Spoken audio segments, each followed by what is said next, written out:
Olá, pessoal. Bem-vindos. Boa noite, né? Eu sou o Jojo, George Waxman, sou CIO da Vitrio.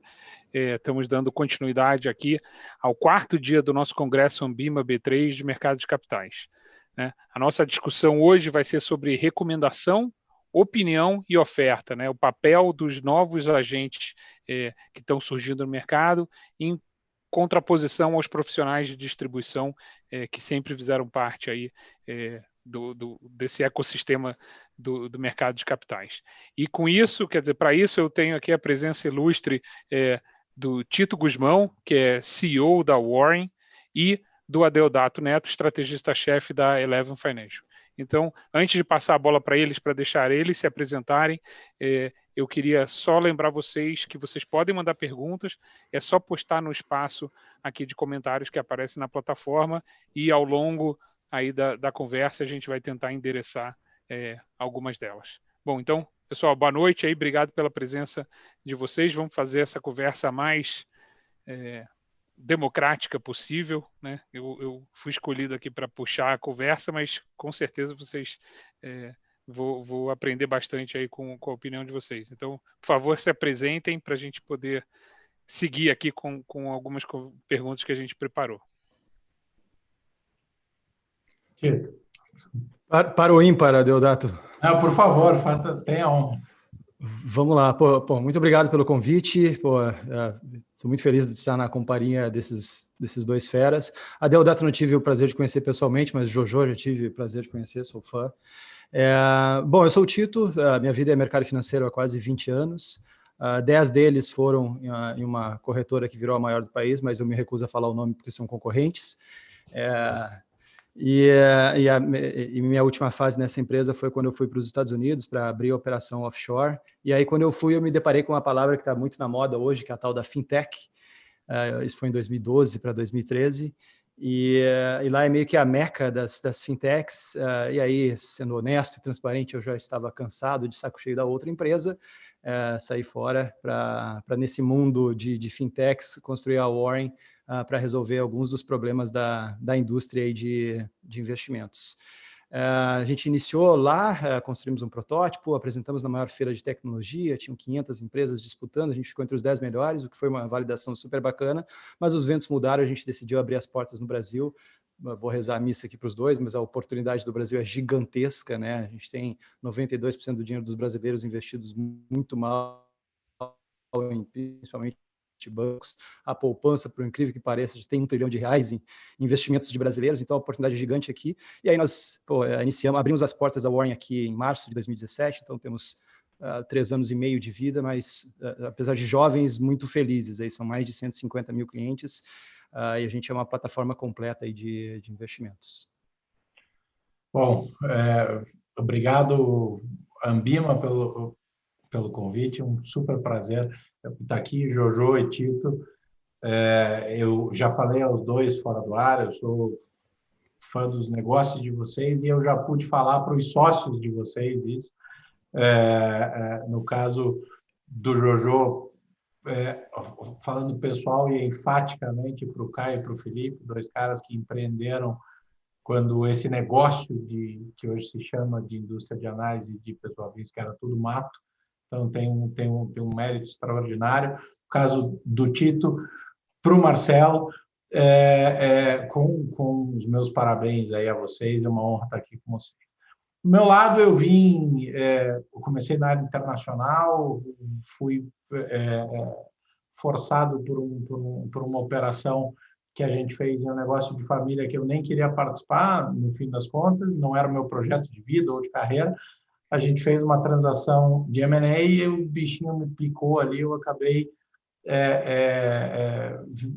virando para isso, vivi M&A muitos anos, passei um período em Chicago, estudando, trabalhando, montando uma operação de M&A lá, consumi muito research independente como operação independente de M&A, sempre operei fora, nunca trabalhei em banco ou instituição financeira, a gente sempre operou como independente. Eu, obviamente, vivi dentro do ecossistema. De 94 a 99 na área internacional, em 99 eu fui para a tesouraria, de onde nunca mais saí, ou nunca mais fui longe, a coleira não deixou eu ir longe. E aí, em 2014, nasceu a ideia de trazer para o Brasil um modelo de um research house, de uma casa completa e que nascesse em compliance com as melhores normas internacionais, como o MiFID II, que observasse todos os tipos de conflito de interesse, até porque a gente já vendia inteligência para a Private Equity gringo dentro da operação de M&A. Em 2015, nasceu como uma operação sozinha o business da Eleven. A gente está no nosso 6º ano de vida.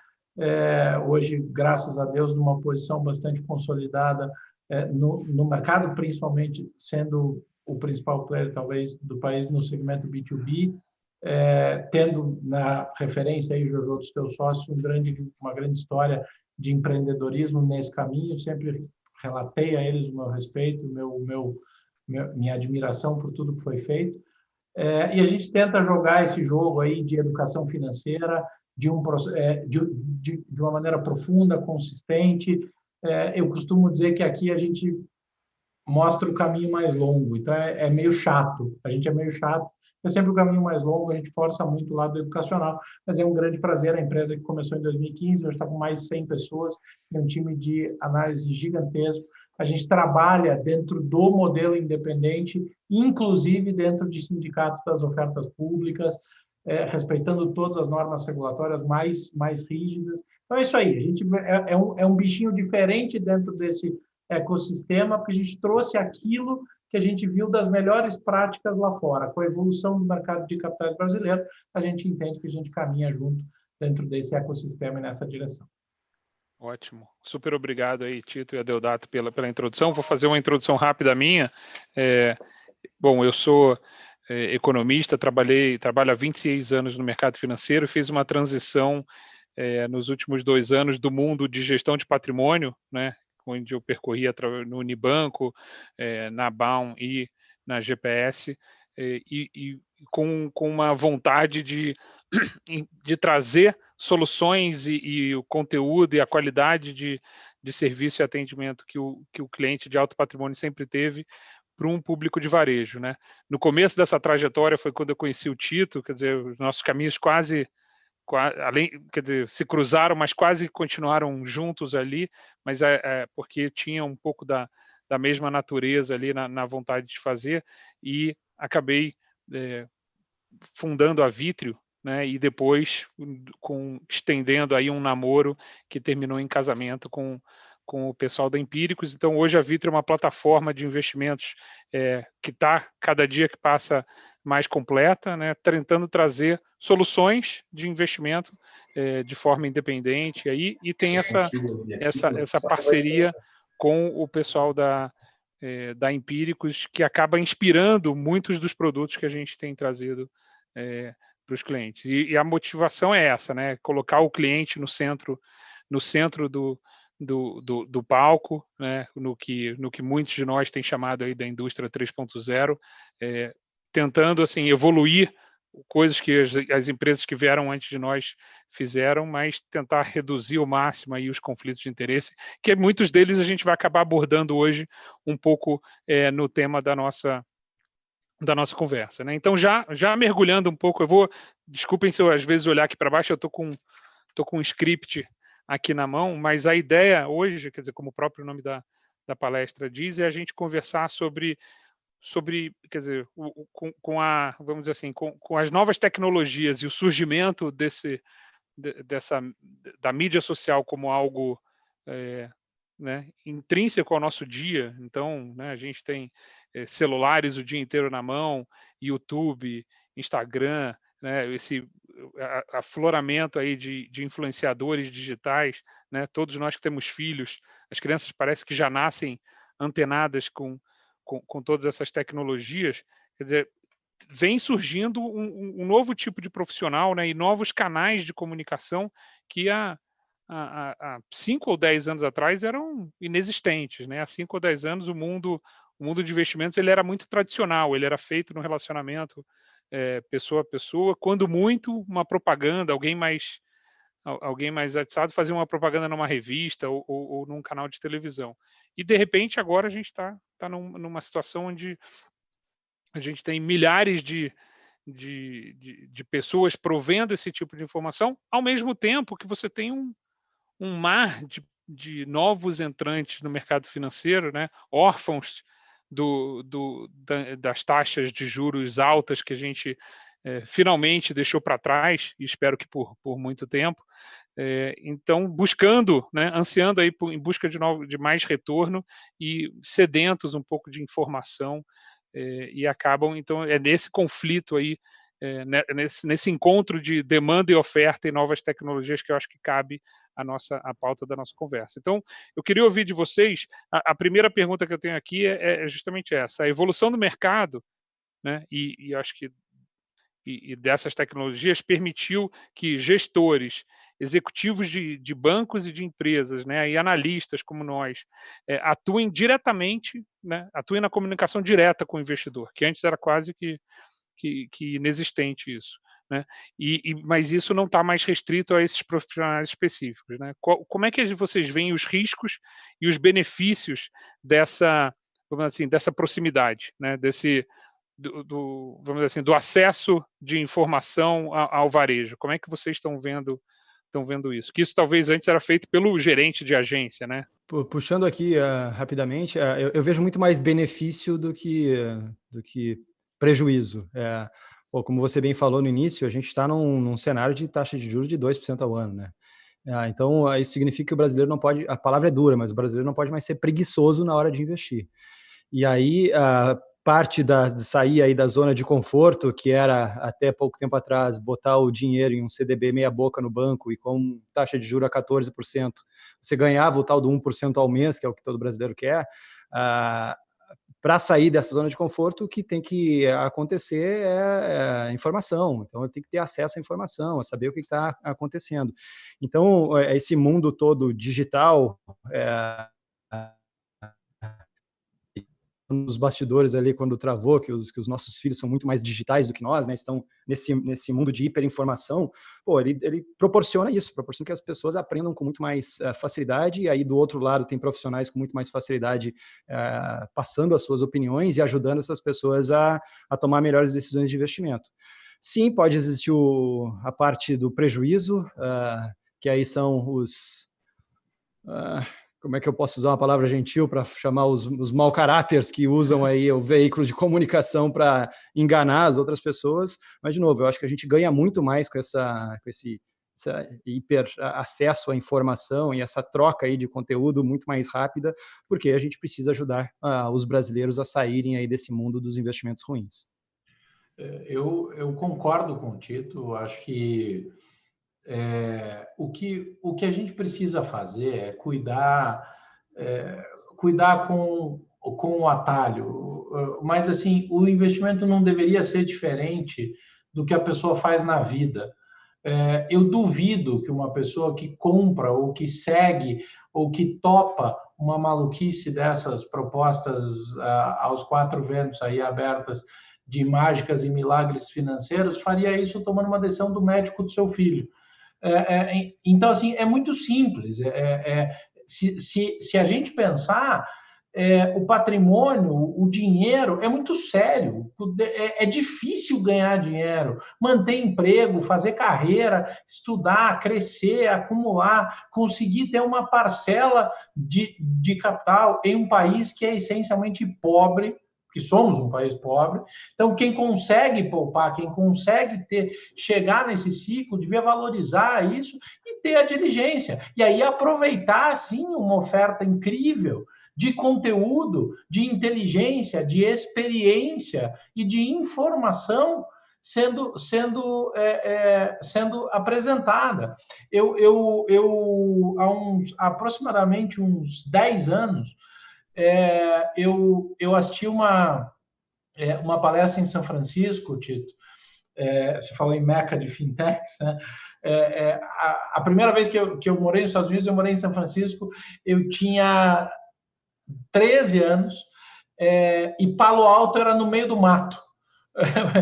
Palo Alto era muito longe e não tinha nada. Só abrindo um parênteses rápido, se você lembrar, na Copa de 94, o Brasil concentrou em Palo Alto porque era sossegado, porque ninguém ia lá. Então, foi antes disso. E agora, há uns 10 anos, eu achei uma palestra que o cara me disse uma coisa super simples, mas que muda uma realidade brutalmente. Que na nossa geração, quando a gente estudava, a gente era obrigado a ler livro, a consumir enciclopédia, a correr atrás de conhecimento para que a gente tivesse algum tipo de diferencial, seja para tirar uma nota boa, para passar na escola ou para conseguir evoluir e se preparar.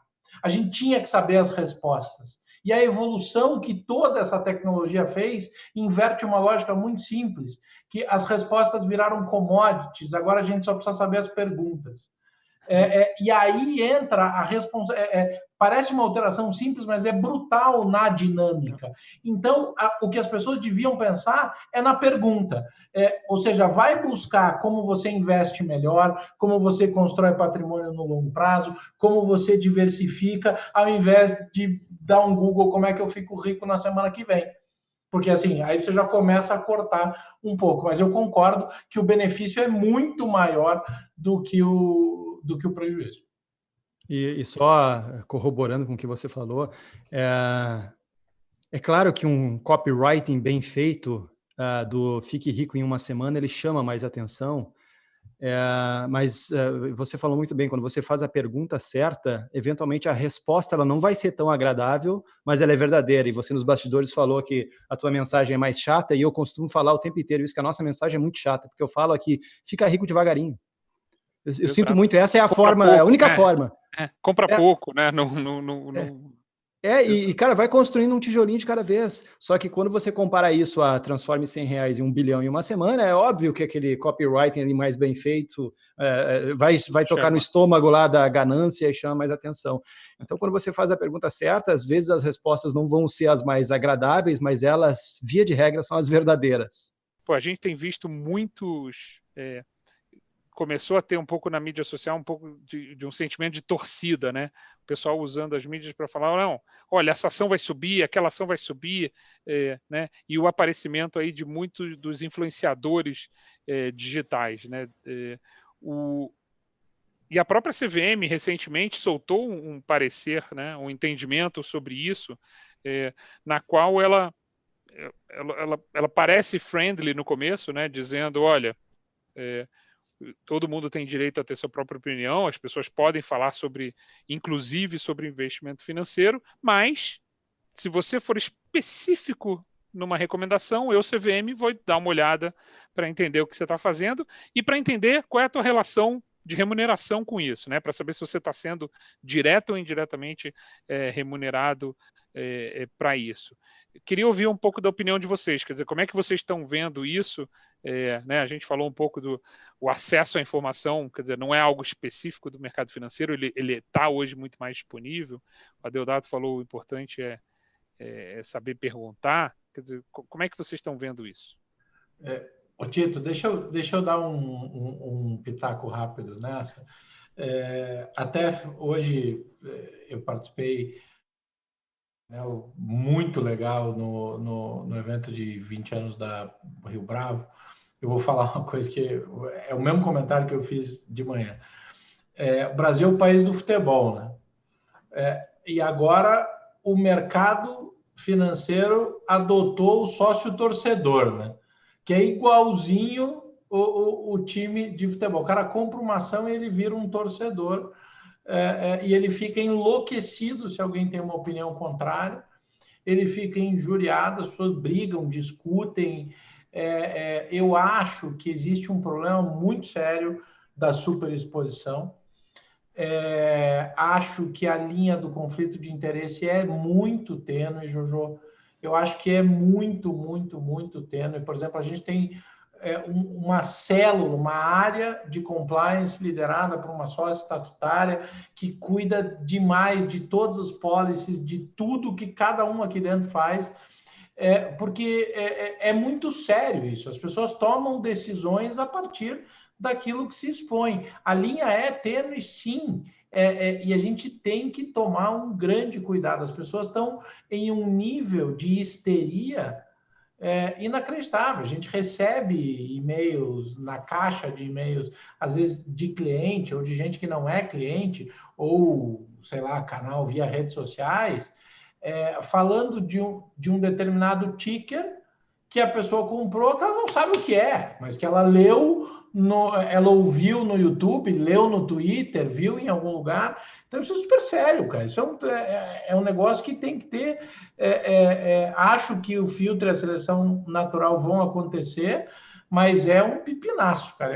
Eu vejo isso com um nível de preocupação muito grande. Eu acho que você foi muito feliz, Jojo, e agora me perdoem quem está assistindo, porque a gente ficou batendo um papo espetacular enquanto ficou fora do ar, então eu já não me lembro mais se foi quando estava no ar ou quando estava fora. Se a gente falou interno ou externo.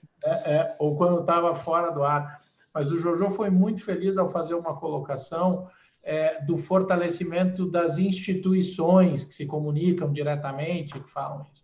Eu acho que as pessoas devem procurar isso, devem efetivamente entender a origem de quem emite uma opinião, de quem coloca, e eu não estou aqui para fazer juízo de valor técnico, se tem condição técnica ou não, mas é importante entender por que cada um está levando aquilo, qual é a motivação que leva, e muitas vezes isso não vai ser claro, e aí, assim, o que eu posso dizer é busquem fontes confiáveis, busquem fontes comprovadas, busquem instituições preferencialmente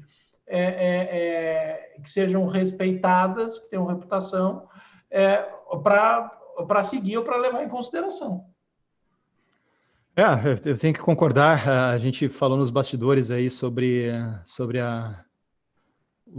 as pessoas por trás das empresas aparecerem, né, serem as personas que mostram a marca e como isso é importante ou não é importante, e que as pessoas se conectam cada vez mais com pessoas, né, e menos com marcas. E até fazendo um adendo aqui, um tempo atrás eu li uma frase que eu achei muito bacana, que foi: comprar um Tesla é a melhor forma que você tem de ficar próximo do Elon Musk.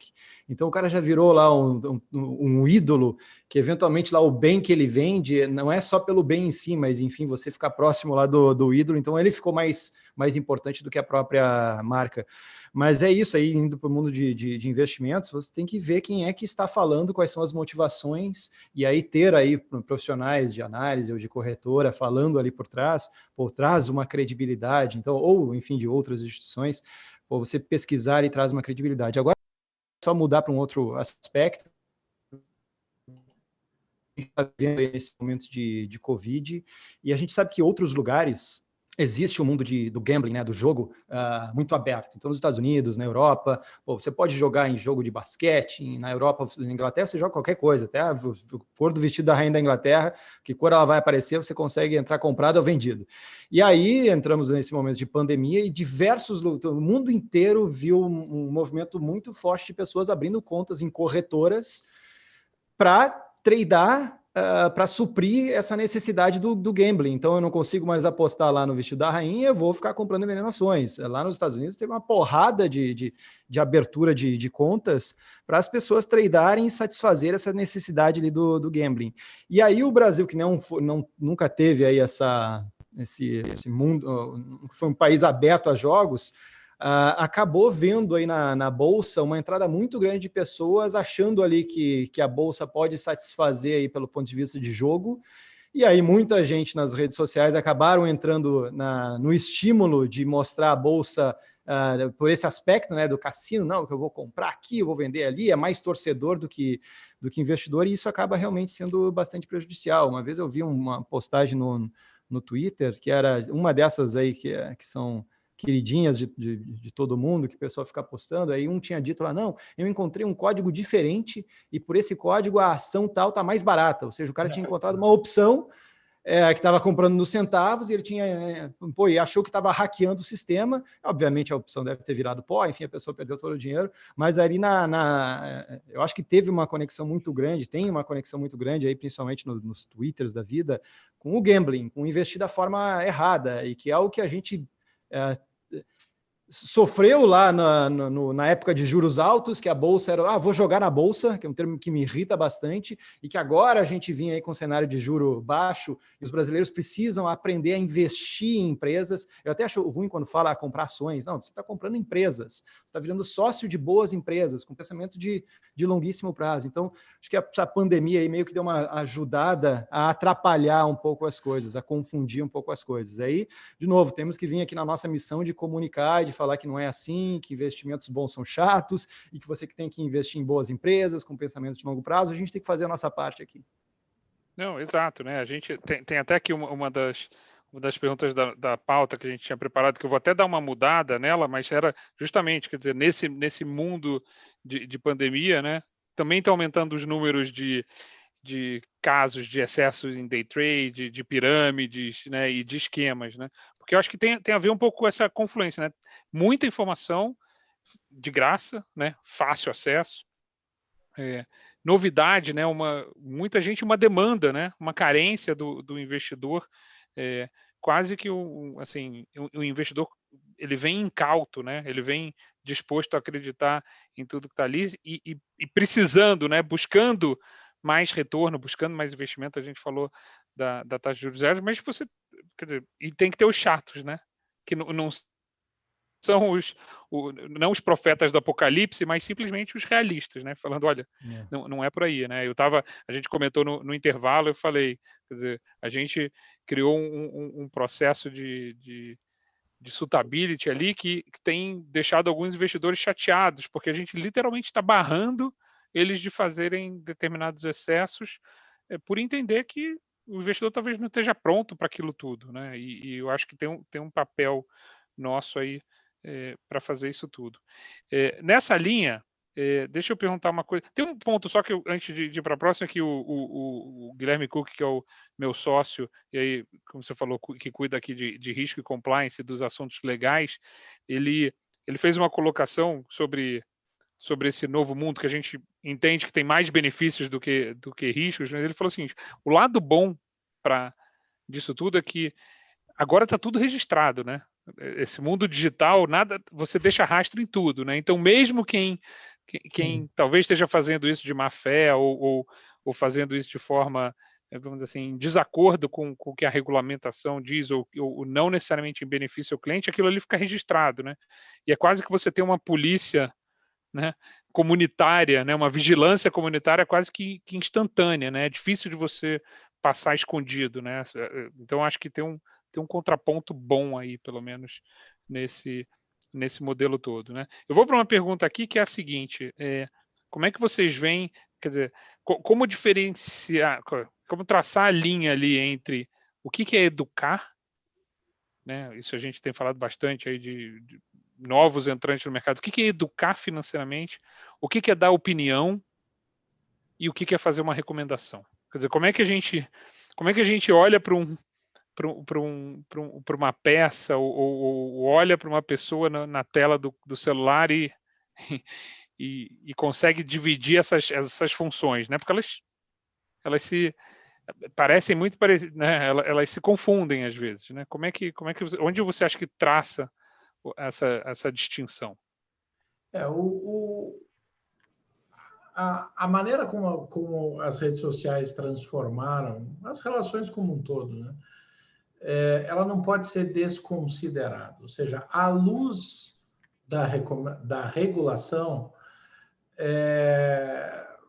a atividade do analista de valores imobiliários está lá regulamentada pela instrução CVM 598 e está lá absolutamente claro o que constitui uma recomendação de investimento, e ela não é necessariamente por escrito, mas ela tem lá uma série de condições precedentes para que ela seja considerada uma recomendação.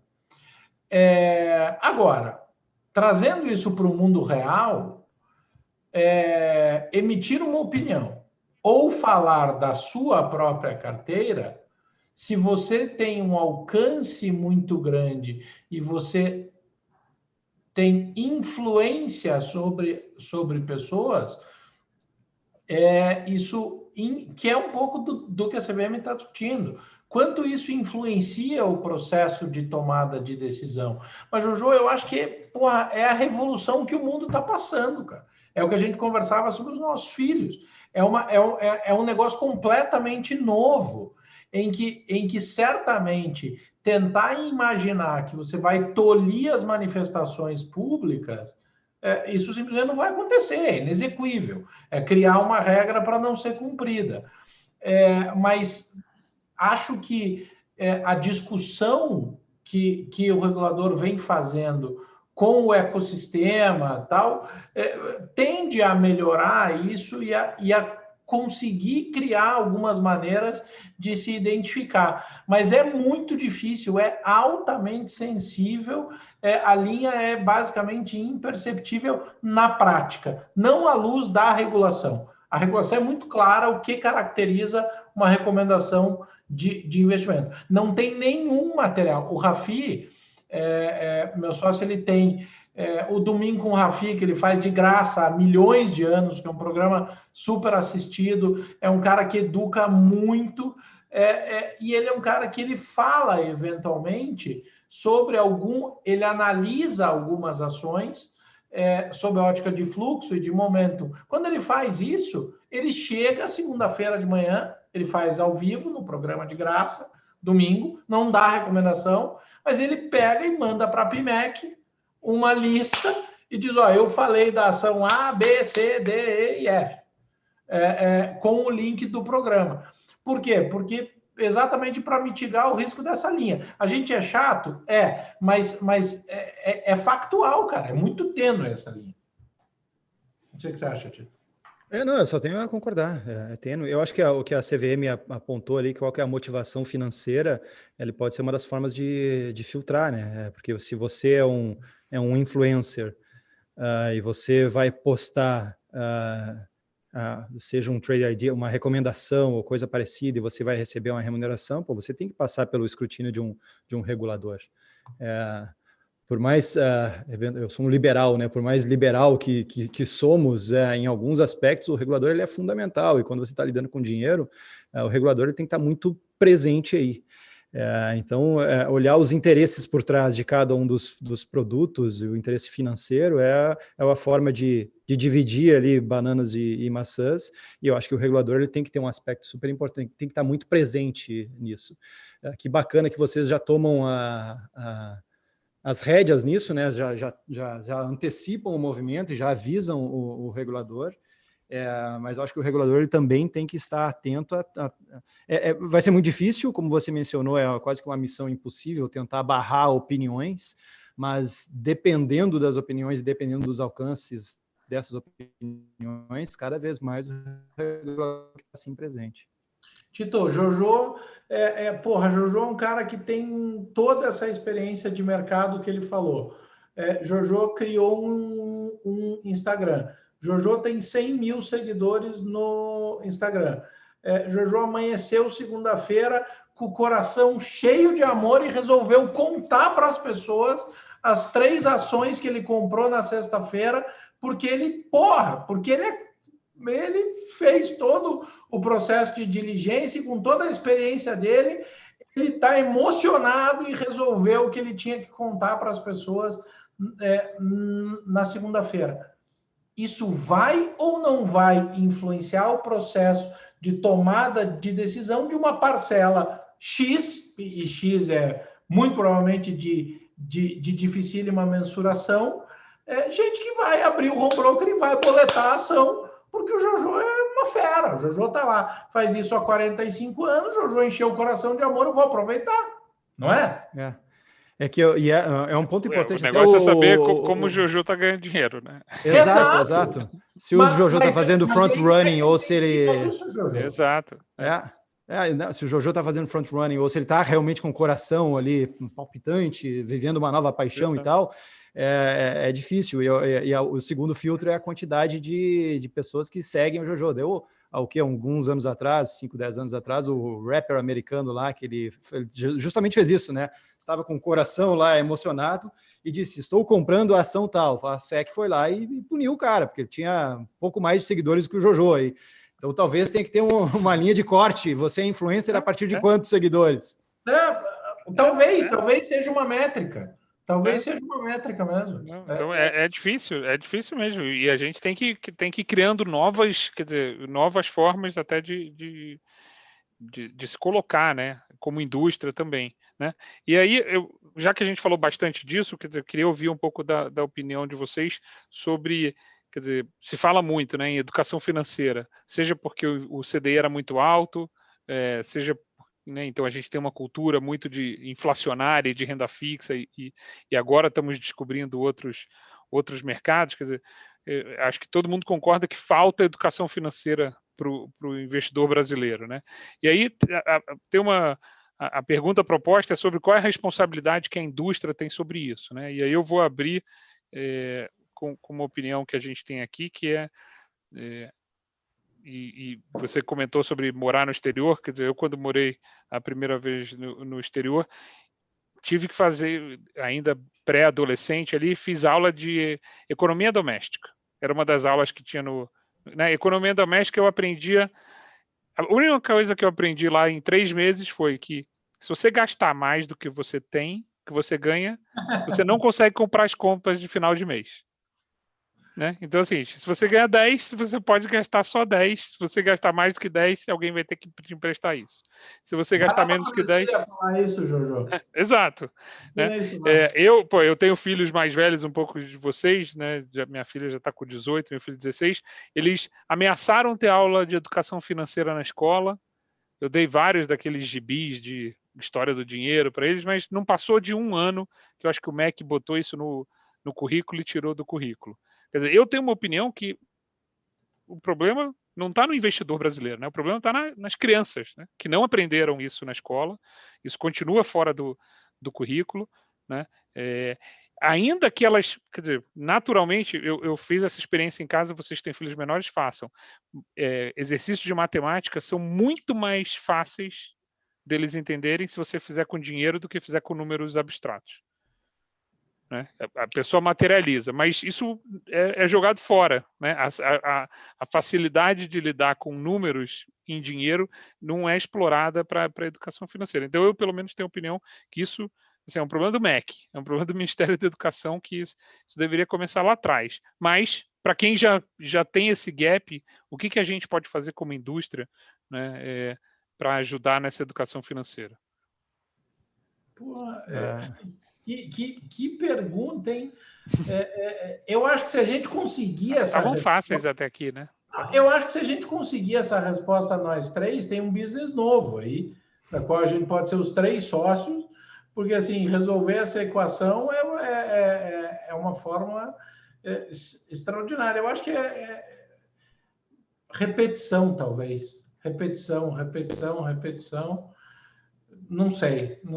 Definitivamente não tenho essa resposta, porque é fato que devemos todos reconhecer o efeito prático que a nossa atividade tem.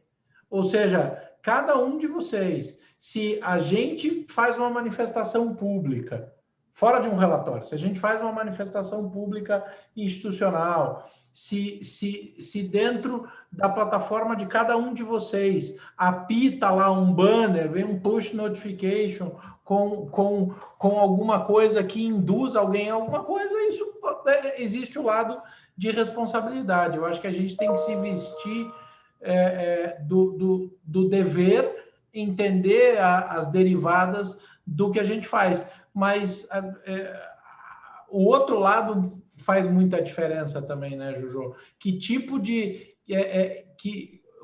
quão aberto está o público para ser de verdade, para focar num processo de desenvolvimento? Ou me dá o meu peixe aqui que eu vou comer ele, está mais fácil. Tito, você que está aí há mais tempo falando com o investidor entrante, aí, com o investidor talvez de primeira viagem, como é que você vê esse papel? Eu acho que assim, o brasileiro ele lida com dinheiro... Dinheiro é tabu, né, para o brasileiro. E eu tenho 2 explicações filosóficas e 2 matemáticas. As filosóficas são a gente tem como é que é o conceito da religião, né? Deus vai me amar de qualquer forma, ou Deus me ajudou, eu vou ganhar dinheiro. E o que é a diferença para um protestante? Deus vai me amar mais quanto mais dinheiro eu tiver. A outra explicação filosófica nós temos a cultura da novela no Brasil, né? O que a novela ensina no Brasil? Que o vilão, ele é o empresário malvado, está sempre vestido de preto, é o cara que ganha dinheiro e que escraviza as pessoas, etc. E o mocinho, ele é o que vive o dia após o outro, ele joga bola de tarde, numa plena quarta-feira, todo mundo gosta dele, por aí vai. Então a gente tem meio que uma vilinificação aí de prosperidade. Filosóficos. Os matemáticos são, a gente vivia a hiperinflação até 1993, era 2.500% ao ano. Nós todos aqui somos um pouco mais velhos, eu era adolescente nessa época, dava para correr antes da maquininha de remarcar o preço lá e dava para comprar uma Coca-Cola 10% mais barato. Se você quisesse se dar de presente um carro em janeiro lá de 1993, o carro da moda era um Scott XR3, e vocês pegassem o dinheiro e botassem debaixo do colchão para se dar de presente só no Natal, você ia conseguir comprar só a roda, ou talvez só a calota do carro. O tamanho era o poder que a inflação corrompia o dinheiro. Então, você fazer planejamento ou qualquer coisa parecida é muito difícil com uma inflação cavalar. E nós sempre fomos, segundo a explicação matemática, o paraíso das taxas de juros. Era 40% em 1999, era 15% há poucos anos atrás. Então, pensar em investimentos de uma forma mais consciente não fazia sentido. Então, essa geração toda agora nasceu na estabilidade de moeda, né? E agora está nascendo aí no aprender a investir melhor. E aí, então, eu acho que tem os pais aí tem que dar uma ajudada. Inclusive, nesse fim de semana, eu estou com uma menina de 4 e um menino de 6. Eu confesso que há uns 2 anos atrás eu tentei fazer o negócio das caixinhas, né? Toma aqui, essa aqui você vai botar no teu potinho para economizar, esse aqui é para doar, esse aqui é para gastar. E aí, 2, 3 dias depois, estava todo mundo chutando os potinhos em casa. Eu fiz um teste agora no sábado, trouxe a turma toda, os meus filhos aqui para o Warren, para a gente trabalhar, eles iam me ajudar a montar cadeiras e tal. E aí, cada um deles ia ganhar um dinheirinho no final do dia. Ganharam, adoraram, no dia seguinte me perguntaram, a gente pode trabalhar amanhã também, papai, para ganhar mais dinheirinho? Então, eu comecei a criar ali uns capitalistas, então eles começaram a entender. Então, acho que pelo menos deram valor, né? Um valor diferente. Deram valor. A minha enteada perguntou o que ela pode fazer nas férias para ganhar dinheiro para ela comprar um iPad. Então ela está entre vir ajudar na Vitro ou engraxar sapatos em casa. Mas... Ontem eu estava conversando em casa com a minha esposa sobre a história do PS5, um pouco do que a gente conversou na interrupção aqui, e o Pedro está pedindo para todos os parentes, tios e todo mundo dinheiro de presente de Natal. Ele está aceitando qualquer contribuição porque ele precisa levantar, fazer um fundraising ali para ele conseguir... O PlayStation. Então, assim, é um ato de crowdfunding, mas o próprio movimento... a Débora falou isso em casa ontem, deixa ele focado em levantar o dinheiro, deixa ele focado em conseguir levantar isso. E aí a história, né? Bem de pequenininho, excelente, isso aí mesmo. Então a gente tem que ajudar, e eu não tenho nada contra professoras de geografia, mas tira a matéria Planície e Planalto e bota finanças pessoais, bota essa matéria que você estudou, Jojo, lá fora, sobre organizar, ia fazer uma diferença gigante, sabe? Aprende sobre Planície e Planalto no Google depois. Agora, finanças pessoais aí na base seria fundamental. Porque é multidisciplinar, né? Quer dizer, qualquer profissão, qualquer propósito que você vai fazer, você vai passar por isso, né? O meu filho de 16 passou da fase aí dessas que a gente está conversando, ele está disputando um campeonato entre escolas aí do ensino fundamental, não, do ensino médio, né, de high school de Wharton. Então, ele agora só fala de investimento, eu e ele estamos sendo expulsos da mesa de jantar, porque ele virou um analista maníaco aos 16 Legal. anos.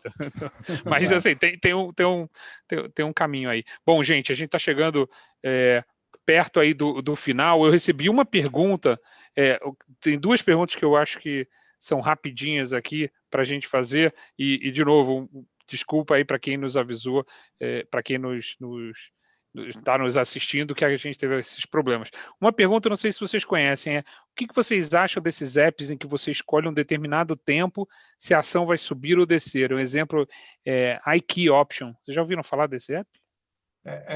Eu já ouvi falar e assim, é um destruidor de vidas. Exato. É isso aí. É a mesma coisa, qual que é a minha opinião sobre jogar no cassino? Se quiser ir no cassino para se divertir com o dinheiro que você vai perder e aí você não vai acabar com o seu humor, ótimo, mas é só isso. É jogo, jogatina. E a segunda pergunta era quais as sugestões para tal educação financeira do Brasil? O Tito deu aqui, né? Vamos tratar de finanças pessoais no currículo escolar. E eu acho que são todas as idades, né? Porque como a gente falou aqui, cada idade recebe de uma forma diferente e trata de uma forma diferente. Bom, Tito e Adeodato, muitíssimo obrigado. Por uma pena que a gente teve essas interrupções aí. Para a gente foi riquíssima a conversa, porque a gente conseguiu ficar aqui nos bastidores, mas eu queria mais uma vez, em nome de nós três, agradecer a participação de quem nos ouviu e o convite da Ambima e da B3 para que a gente pudesse trazer as nossas opiniões aí sobre esse tema tão interessante aqui no Congresso de Mercado de Capitais. Bom, se vocês quiserem deixar uma palavra final, a gente já recebeu a plaquinha aqui de que acabou o tempo, mas acho que tipo Oscar, sabe? Sai correndo falando antes que alguém corte. Tito, vai lá que eu termino. Não, só agradecer, obrigado. Pena que a gente não pôde transmitir as conversas de bastidor, chegamos a falar sobre jogos de videogame, etc. Fica o convite para a gente tomar um café aí, quem sabe a gente transmite daí a nossa conversa do café para todo mundo. Mas, pô, muito obrigado pelo convite aí, pessoal, foi um prazer. Isso aí, num ato de egoísmo, eu preciso dizer que para a gente acabou sendo melhor do que para quem está vendo, mas a gente se compromete a estar sempre junto aqui. Um grande abraço, Ambima, a todo mundo, Jojo e Tito. Vamos cobrar esse café e vamos fazer isso logo. Ótimo. Boa noite, pessoal. Sigam aí. Eu tenho uma notícia que esqueci, quase que eu esqueço. Antes de encerrar, 2 recadinhos. Responda a pesquisa de satisfação que aparece no espaço de comentários e daqui a pouco vem a palestra seguinte, que é a chegada de novas empresas no mercado de ações. Boa noite e fiquem com saúde. Valeu.